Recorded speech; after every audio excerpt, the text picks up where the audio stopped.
അസ്സലാമു അലൈക്കും വറഹ്മത്തുള്ളാഹി വബറകാത്തു. ഭയം, പേടി സ്വപ്നം കണ്ടാൽ.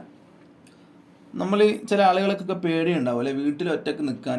പ്രത്യേകിച്ച് വലിയ വീടൊക്കെ ആണെങ്കിൽ ആ വീട്ടിൽ എങ്ങനെ നിൽക്കുക, ഒറ്റക്ക് ഇങ്ങനെ നിൽക്കുക. മേലത്തെ റൂമിൽ ആരെങ്കിലും ഉണ്ടാവുമോ, അല്ലെങ്കിൽ അപ്പുറത്തെ റൂമിൽ ആരെങ്കിലും ഉണ്ടാവുമോ, സെൻട്രലിൽ ആരെങ്കിലും ഉണ്ടാവുമോ, എവിടെന്നെങ്കിലും എന്തെങ്കിലും സൗണ്ട് കേട്ടാൽ അങ്ങനെ പേടി. അങ്ങനെയൊക്കെ പേടിക്കുന്ന ആളുകൾ ചിലപ്പം ആ പേടിയോട് കൂടിയായിരിക്കും കടന്നുറങ്ങുക. അങ്ങനെ പേടിയോടുകൂടി കടന്നുറങ്ങിയാൽ പേടിപ്പെടുത്തുന്ന എന്തെങ്കിലും സ്വപ്നം കാണും. നമ്മൾ പേടിച്ച് നിൽക്കുന്നതായിട്ടുള്ള സ്വപ്നങ്ങളൊക്കെ കാണാൻ സാധ്യത കൂടുതലാണ്. അപ്പോൾ ഭയത്തെ സ്വപ്നം കണ്ടാൽ എന്തായിരിക്കും ഇതിൻ്റെ വ്യാഖ്യാനം? മഹാനായ യാബിൽസി എന്നവർ ഒഴിച്ചൊരു കിതാബിൽ 109 പേജിൽ പറയുന്നു. എന്താണ് പറയുന്നത്? ഒരാൾ ഭയം സ്വപ്നം കണ്ടോ എനിക്ക് ഭയം ഉണ്ടാകും, പേടി ഉണ്ടാകും എന്നാണ് പറയുന്നത്? അല്ല, അനുമാനത്തിൻ്റെ വ്യാഖ്യാനമായിട്ട് അങ്ങനെ പല ആളുകളും പറയും. പക്ഷെ ഇതിൻ്റെ വ്യാഖ്യാനം നല്ല വ്യാഖ്യാനമാണ് കേട്ടോ.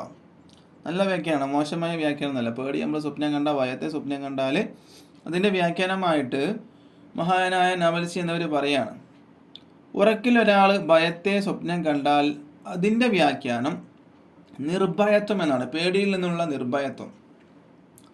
പിന്നെയോ വേറെ വ്യാഖ്യാനമായിട്ട് പറയുന്നത് തൗബൻ്റെ മേൽ, അതായത് തൗബ ചെയ്യാൻ എനിക്കുന്നുണ്ടാവും, ഭാഗ്യം ഉണ്ടാകും.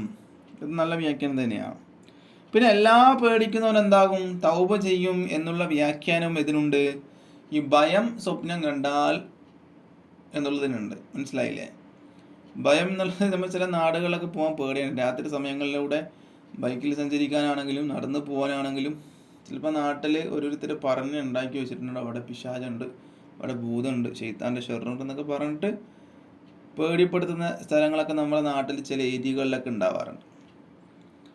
അല്ലാഹു സുബ്ഹാനഹു തആല പേടിയെ തൊട്ടൊക്കെ നമ്മളെ കാത്ത് രക്ഷിക്കട്ടെ. സ്വപ്നത്തിലല്ല, നേരിട്ടുള്ള പേടിയെ തൊട്ടിട്ട് അല്ലാഹു സുബ്ഹാനഹു തആല എന്താക്കട്ടെ, കാത്ത് രക്ഷിക്കട്ടെ. സ്വപ്നത്തിലല്ല എന്ന് പറയാൻ കാരണം ഭയം സ്വപ്നം കണ്ടാൽ നല്ലതാണ് നമുക്ക് സംഭവിക്കുക, അതുകൊണ്ടാണ് അങ്ങനെ പറഞ്ഞത്.